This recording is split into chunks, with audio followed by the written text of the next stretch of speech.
کے ساتھ نہیں ہے. تربیت صرف کھانا کھانے کے طریقے نہیں ہے.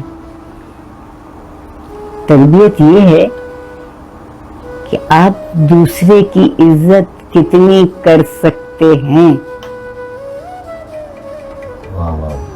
اگر آپ یہ چاہتے ہیں کہ آپ کی عزت کی جائے تو آپ کا رویہ وہ ہونا چاہیے جس کی عزت کی جائے.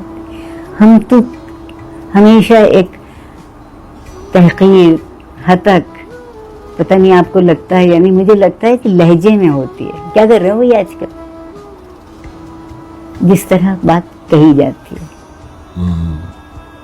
جو آپ کا لہجہ ہوتا ہے اس سے بھی فرق پڑتا ہے، اس کی بھی تربیت ہوتی ہے. بری سے بری بات آپ بہت اچھی طرح کہہ سکتے ہیں. اور تربیت